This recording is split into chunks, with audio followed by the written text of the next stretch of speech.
My dad died of overdose on January 1st, 2011, and my mom is a recovering addict. God helped my mom, and now together we are here to help you. Now let's talk recovery. Here's your host, my mom, Susan Sexton-Wood. Hi, and welcome to Let's Talk Recovery. I am your host, Susan Sexton-Wood. Today, our guest is Tonya Nolot. She is here to share her testimony, where she is today in her recovery, and just to share with you a little bit of hope if you feel like you may not have any tonight. How are you, Tonya? I'm great. How are you? I'm good. Good. I have had the privilege of getting to know you a little bit more than I get to know everybody in recovery. So you're definitely an inspiration to a lot of people. I've seen you graduating a program and the decision of what to do with your next steps. So I'm first going to just ask you to share your testimony, whatever God puts on your heart. We want people, the show is called Let's Talk Recovery, so to share where your addiction led you, why you even started, and then where your recovery is today. Okay, sounds great. Well, I was born and raised in Laconia, Indiana, to two loving parents, and I have a brother and a sister. And we grew up on a farm. They called it a farm. I'm not sure, we didn't have animals or crops or anything. So, but it was in the country, and they made the move to Pennsylvania after my fourth grade year in elementary school. And at that point, my life changed a lot. We moved to like a suburb of Harrisburg, Pennsylvania, and I was very sheltered in Laconia, and I figured that out very quickly when we moved. I got to fifth grade, and people were talking about drugs and sex and smoking cigarettes, and I didn't really know anything about it. So fifth grade, I lied and kind of pretended to fit in, and by sixth grade, I was actively participating in the activities, and by seventh grade, I found myself pregnant. Wow. And so the process was very quick for me. Before I knew it, we were back in Indiana at that point, but my family always kind of tried to save face, they say. So I was taken to get an abortion, and it was kind of swept under the rug. Any addiction problems or any thing that my parents had as well, my grandma kind of took care of everything, so we didn't have many consequences for our actions. And so that was the beginning of the end, per se. I didn't really feel worth anything. I didn't have a strong father figure or male figure in my life. So at this point, I just started using drugs and alcohol to kind of fill a void that couldn't be filled by anything else. I was raised in the Mormon church whenever I was in Laconia. So as a young child, we were raised Mormon, but my parents never participated. So I really didn't know. I knew of Jesus, but I didn't actively have a relationship at all with him. And so in high school, we partied. I mean, it was whatever goes. My parents participated, so there was not really a parental figure in my life. And at age 17, I was allowed to move out with my boyfriend, who just happened to be a drug dealer. So that spiraled out of control quickly, where I was basically his drug runner in high school. And my parents didn't see anything wrong with this. That's the issue. There were no consequences. There was no motivation to do anything different. So thank God, made it through high school, college. As long as I made good grades and kind of kept a job and everything, then I could party on the sidelines, and nobody seemed to care. It was college, so partying was the thing to do. Right. So it wasn't a real big deal until after that, I noticed that I couldn't really live a day without alcohol. So that's whenever I kind of started taking notice just of myself, but not really talking to anybody about it, because if I didn't say it out loud, then it didn't exist type of situation. Right. And that's how my family operated. It was basically better left unsaid. So what they don't know won't hurt them. And so I lived through college like that, and On the exterior, it looked like I was doing just fine, and on the interior, I was just dying inside. I had this hole in my heart that I couldn't fill up, and it didn't matter. I had a string of boyfriends, live-in boyfriends, and depending on what guy I was with was what drugs we were doing, but the underlying fact was always the alcoholism. And I made it through college and decided to move to Arizona. I'm going to get a fresh start, and I'm going to move away from here.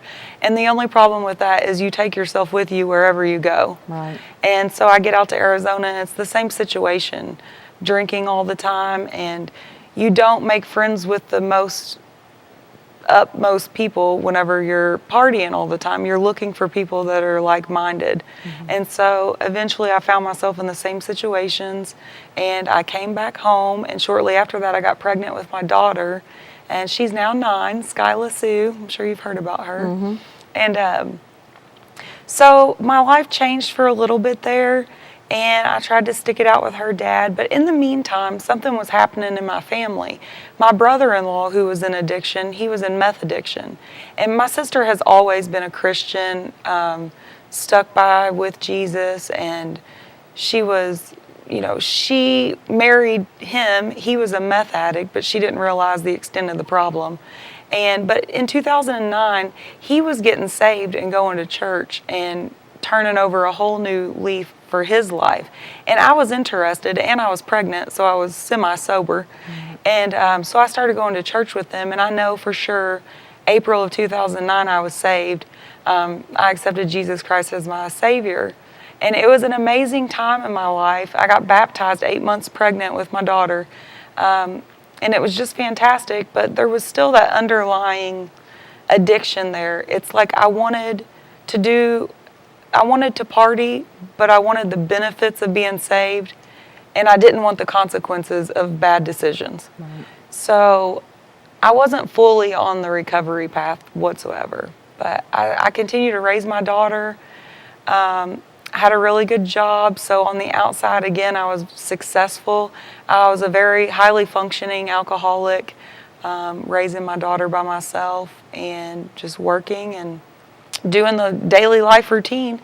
And finally, I ended up meeting a guy, Kyle, who is now my ex-husband.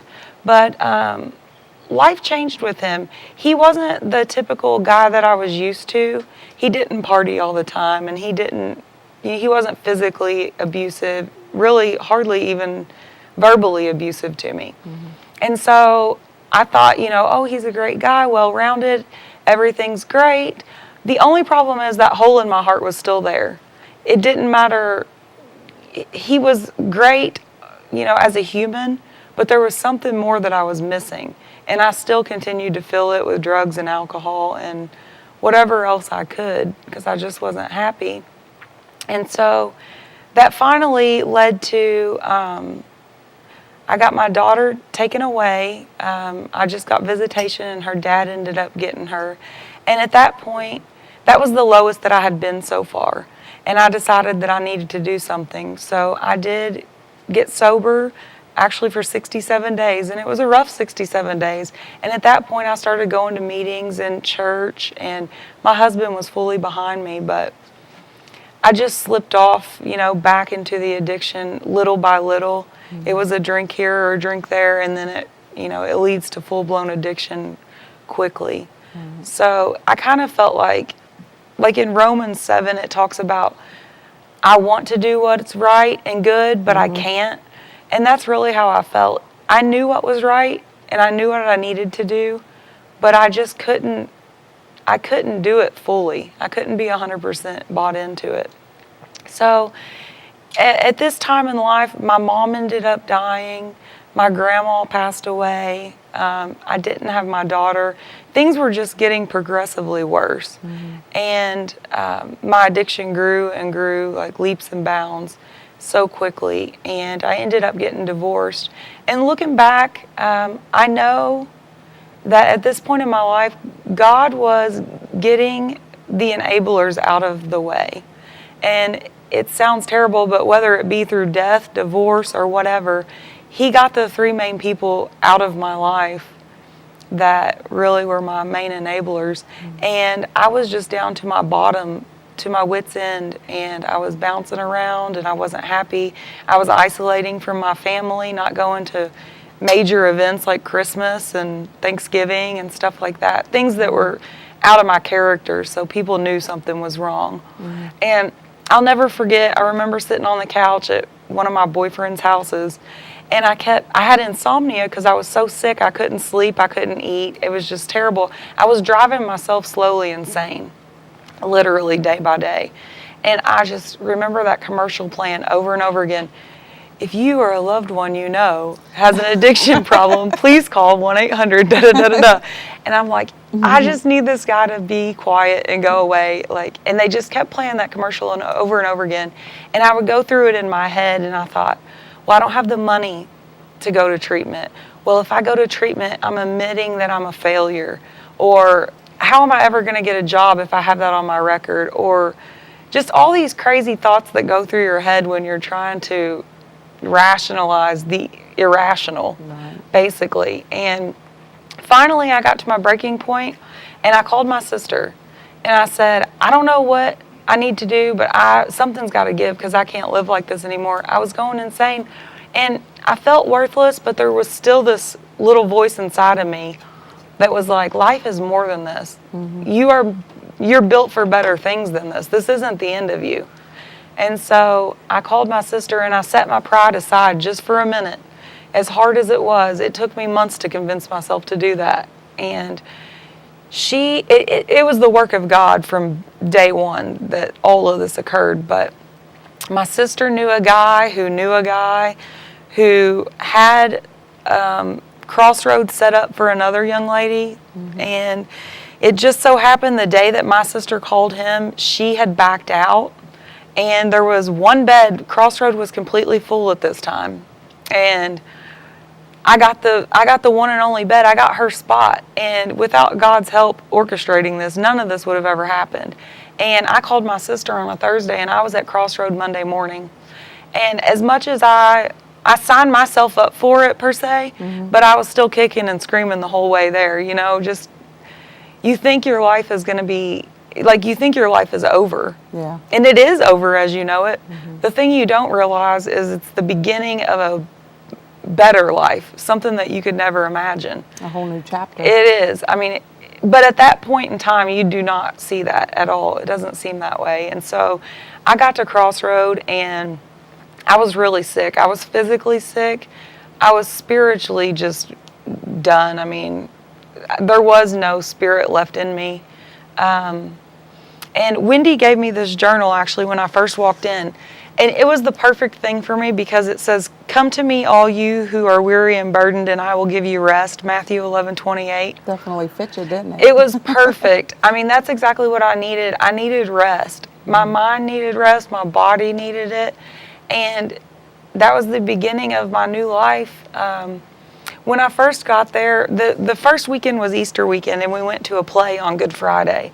And I'll never forget it because I decided I was leaving Crossroad, and this place wasn't for me. This is crazy. The girls are drama. Like, I didn't know what I signed up for. And so I run out in the parking lot, and I borrow a guy's cell phone, and I'm going to call and get out of here. Well, little did I forgot that I don't even know how to give directions to come get me to my friend. So God had his foot in that too. And then I decided I was staying. And at that point, then I'm going to make plans. I'm completely sober. I'm going to make plans, and I'm going to get everything in order. And my counselor was like, you need to just sit still, let God do the work. And I thought she was absolutely crazy.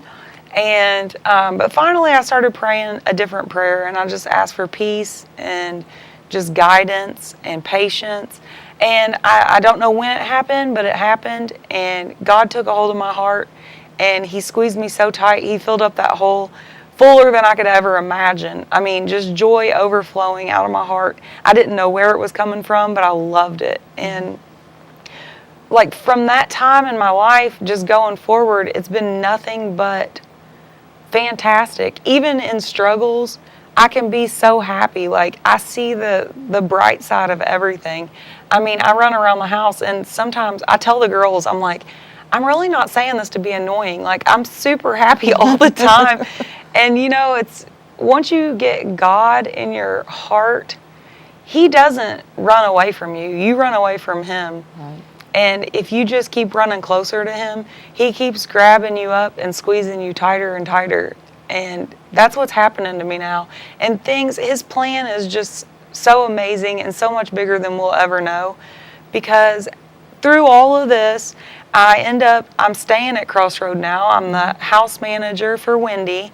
And her and Tom were so instrumental in my recovery too. It's just amazing. They're like the parents that I never had, is what I call them. Right. They give me good guidance and advice, and they're human too. So, I don't agree with them all the time, Yeah. but And they say what you might not want to hear, right, but need to hear. like parents. Yeah. Yeah. But I'm just so thankful for my life right now. It's just amazing what God can do, and the more I get, the more I want. Mm-hmm. And I'm so excited to see what the future holds. I know that this is a stepping stone, and God keeps telling me, just be diligent, be faithful. I don't know why exactly I'm staying at Crossroad, but God keeps telling me that this is where I'm supposed to be, and this is what's going to get me in contact with my daughter the quickest, or the most, the best way.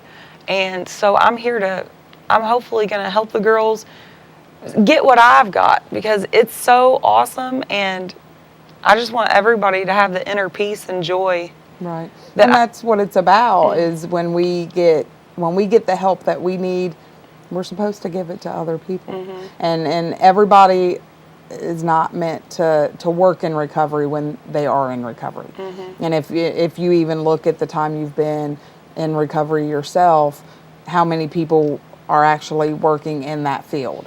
Right. There's not a lot. No. So if you feel called to do that, for one, if you don't do it and you've been called to do it, you won't have that peace, because right. We should do what God's asked us to do, and He'll continue with filling our hearts and the joy. But if we don't do what He's asked us to do, it's not going to be anything He does. It's going to be us, because we won't be able to live with ourselves. Mm-hmm. I've struggled with that myself, the decision of, do I just go get a job? And I couldn't do it. Yeah, that's what I was telling my sister. I said, I don't even make plans anymore, because for one thing, my plans suck. Yeah. And also, God has revealed to me how much better His plans go anyways, so I'm just kind of sitting back and enjoying the ride, really. And it's a lot smoother. It is. Yeah. I know with me, and I'm a product of Crossroad too, when I was at Crossroad and God gave me the name Unchained Praises, and I started praying and, putting this stuff together, God will give us what to do, but we still have to do the footwork to do it. And the best way that I can describe what He's done is, I'm walking up a set of steps, and everything I needed, He had on one step. So it never failed. It was just, almost like a clock, perfect timing, of course. I know exactly what you mean. You don't even know that you're making decisions, because they're just happening as you go. Right. So in your testimony, you talked about college. So you did graduate college? So what's Yeah, your I have my degree? bachelor's degree in criminal justice. So I've never used my degree, except to get my foot in the door. Some companies that I've worked for, you had to have a bachelor's degree in something. But I was just talking actually to a pastor the other day about, I don't know, you never know what God's plan is. And possibly I got that degree a long time ago to use for something in the future. So you could be like probation officer. I could see that. I don't know. That might be confirmation for you. I don't know. Well, I don't know. I've been praying about it, and again, I'm on God's time, and I'm on His plan. But and someone that could be in that field that's also a recovering addict, you probably wouldn't be able to say that in that job field to the client, but to have the compassion and go that extra step to, here, this place can help you, or that would be really neat. I think it's all going to work together somehow in the future. I just don't know how yet. Yeah. Well, I remember being at Crossroad, and I come upstairs one day to do something, and you were doing your quilt, because all the girls at Crossroad, they get to build their own quilt. And you said, I think I know what I need to do now. And you were talking about God started to give you peace about staying. And I know there was something else that happened that gave you confirmation to stay after that, but that's kind of when you come to the point of staying, and you were there about 3 months, I think. Yeah. Then. Yep, I sure was. I was, even after the fact, I knew that I was going to stay once I stopped rebelling. I was going to stay at Crossroad, but I was leaving the minute that my 4 months was up. And then I started making my plans. Okay, I've got to get to my daughter, and I've got to get to E-Town, because that's where my daughter lives, E-Town, Kentucky. And I'm going to go down there, and that was, again, my plan. And then when I was talking to you, that was whenever I stopped doing my own plans and started praying and listening. And right around that time is whenever, like I said, I don't know when it happened or what prayer exactly, made it work, but that's whenever I received the news, really, that I should stay at Crossroad. And gave you some peace about it. Right. Because when we rush and it's not God's timing, going back to areas where our kids may be is not always the right decision, because we still need some growth before that happens. But you have some peace that your daughter is going to be in your life now. I do, yeah. And it's not like an audible voice that I've heard, but God has told me in my heart that staying here is going to bring me closer to my daughter. And I don't know how or why, but it's going to. Yeah. And I have faith in that, and I have peace that that's the right decision. And I definitely believe that. God, I don't hear his voice, but I do hear him speak to my heart. And I can tell you, I think it was August of 2013, I prayed about when I would get my son back, because I lost custody of him, and it had been almost 2.5 years, and he told me the 12th month that I would get him back, and I absolutely did. The papers were signed, and December 19th of that year, I got him back. So I know, when God tells you something, he will give us peace when he's telling us something, and he does make a way for that. So can you share with those that may be watching just some of the criteria for Crossroad? Yeah, Crossroads, so it's a 4-month women's recovery program that is, it's a Christian-based program. The criteria is, wanting to get recovery, for one thing. You don't necessarily have to be Christian. Wendy just asked that you're open-minded to new ideas and recovery. You have to be completely detoxed and sober coming into the program. And really those are the main factors that you have to have going in, and then they mold you and train you and take care of you. You don't need insurance. You don't need money. You can literally survive at Crossroad without a penny. That was me. Right. And they're there. They literally are there to help you out of the goodness of their heart. There are tons of volunteers and donors, and it runs off of donations. So it's just people pouring out their time and energy and money to make the place happen, because they have faith in all the women there. Right. And I'm living proof that it works. If you allow God to come into your heart and you do what your counselors and the volunteers and Wendy and Tom suggest that you do, it can work, because it worked for me, and I was at the bottom of the hole. I didn't see a way out of the hole. And you've seen it working for other people now, and now you have been house mom for, it's been about a month. Yeah. And I'm sure you've seen there's new people that come in.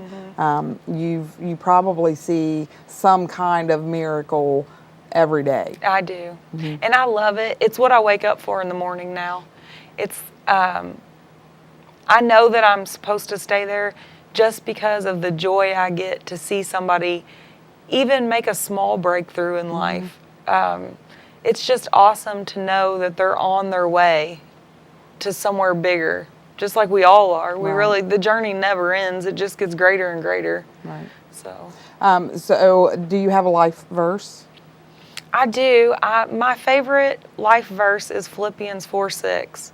And it always has been, even before Crossroad or recovery. It's don't worry about anything, instead pray about everything. Yeah. Tell God what you need and thank Him for what He has done. And I repeat that verse over and over in my head all the time. And I have noticed lately that at the end it says, tell Him what you need and thank Him for what He has done. And most recently, my prayers are a lot more thankful than they ever have been, instead of needy. So I know that I'm moving in the right direction. Yeah. We always need something, but I'm just so thankful that God is so merciful and so forgiving, and to Him I can do no wrong as long as I have a good heart, and He's my cornerstone. Then. And He makes a way Yeah. when you need something. He sure does. Yeah. So if you could just share with someone that may be watching, whether they're in recovery and at a standstill where they kind of think about going back out, or somebody that's in active addiction, if you can say something to someone, what would you say to them to help encourage them also to start a journey in recovery? Well, I am currently in the same situation. I mean, every day is a struggle. Every day is a battle. Relapse is right there knocking on your door. I just think it's a matter of staying strong and praying and being faithful and not allowing yourself to, don't put yourself in situations that you can't handle. Always have an exit plan. And just know that you can get through anything as long as you have God on your side. Then just keep looking forward. Don't look back. And I mean, you can get it. I struggle every day, but I pray every morning, just God, get me through this day. Let me make the right decisions. Let me say the right thing. Let me be more like you and less like myself. And it seems to be working so far, so good. And the struggle actually gets less. It's not, if you look at when you first got to Crossroad and now. It's a huge difference. Huge difference. It is. Yeah. Well, we want to thank you for just visiting us on Let's Talk Recovery. We want to thank Tonya for taking the time and sharing her testimony with us. Again, if you are struggling in your addiction, or you're struggling staying in recovery, we want to encourage you to reach out to us, and we want to get you the help that you need, whether it's coming in and working one-on-one and us helping you build a personal recovery plan, or you need an inpatient facility. That's what we're there for. We're there to listen, connect, and motivate you to choose recovery and to stay in recovery. If you're a family member that doesn't understand addiction and you would like to understand a little bit more of what addiction is, then we encourage you also to just contact us, and we're there to help you with that. And so we just thank you again for your prayers, and any time that you spend praying about Unchained Praises. We definitely need prayer, and as Tonya shared with you, prayer is very powerful, and so we encourage you to continue to pray for the ministry as we keep moving forward, and God's changing some things around, and we're just going to embrace that. So thank you for joining us, and you have a blessed night.